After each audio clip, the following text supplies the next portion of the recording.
So today we're going to talk about a piece of tech that's been quietly making waves in the open source community. It's called OpenClaw. And look, this is not just another AI chatbot. This is a framework for building your very own totally autonomous AI workforce that actually works for you. Let's dive into what that really means.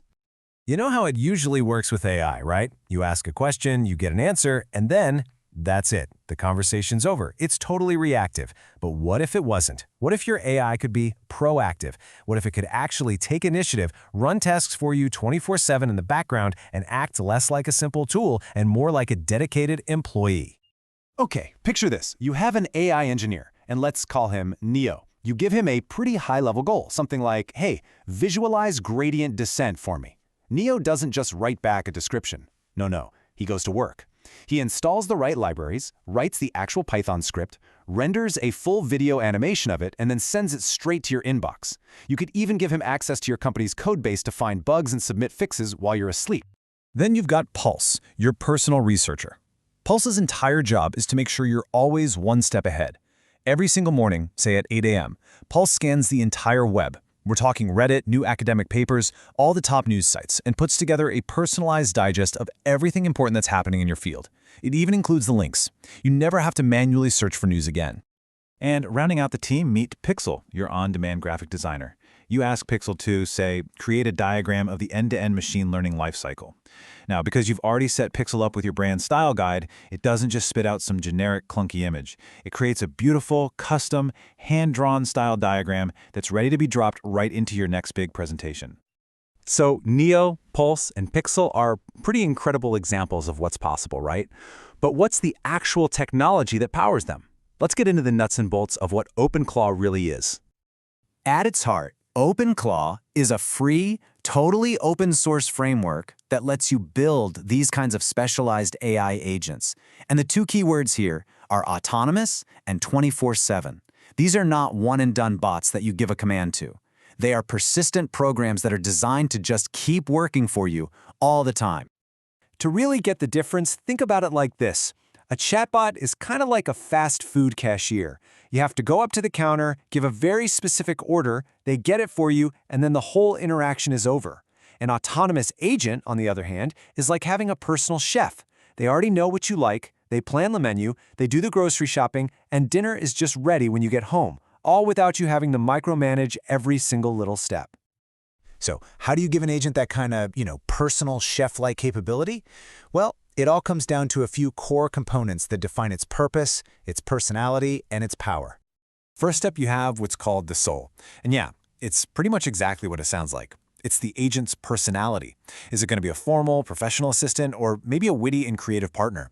The soul is this really sophisticated prompt that tells the agent how to be, and it shapes every single interaction it has. It's the difference between a stuffy butler and, Tony Stark's Jarvis. Next, you give your agent skills. These are the specific tools in its tool belt.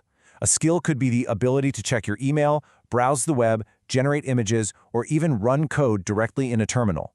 You get to pick and choose the skills to build a specialist, just like you would if you were hiring a human for a job. So how does the whole engine behind this work? Well, the system has three main parts. First, there's the gateway, which is like a receptionist. It takes messages from apps like WhatsApp or Slack and sends them to the right agent. Then, the agent itself is the brain.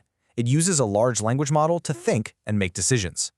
And finally, you have the workspace, which is basically its office, a dedicated folder on your computer where it keeps its files, its tools, and its memory. Now that we've got a handle on the architecture, let's circle back to our little AI team and see how all these pieces actually come together in the real world. And this is where that specialization really shines. Neo, our coder, gets an analytical soul and skills for things like executing code. Pulse, the researcher, gets an inquisitive soul with web scraping skills.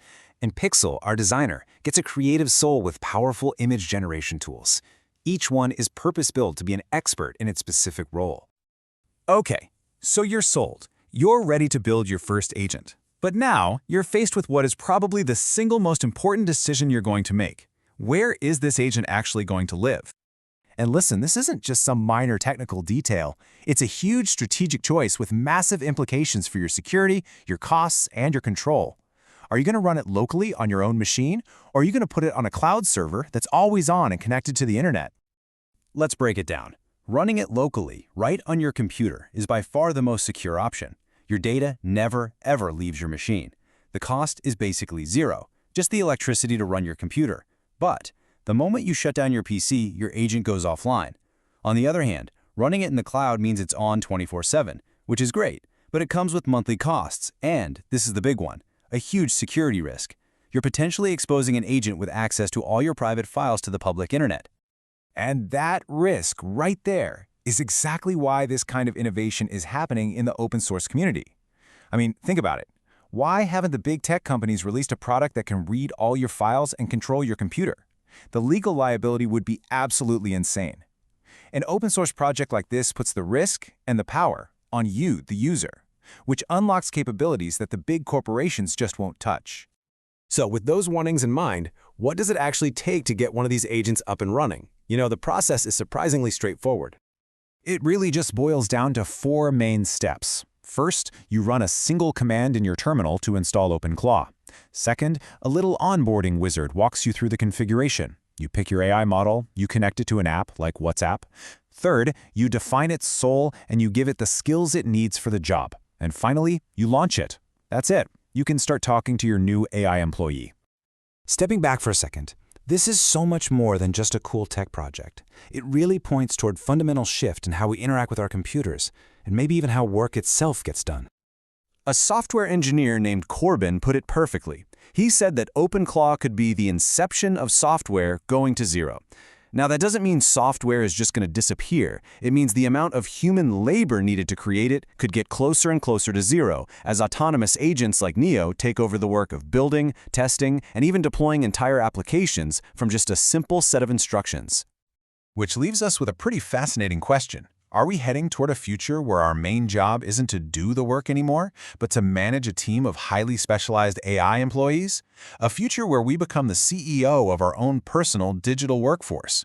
It's a powerful idea, and with tools like OpenClaw, that future is starting to look less and less like science fiction and a lot more like the next logical step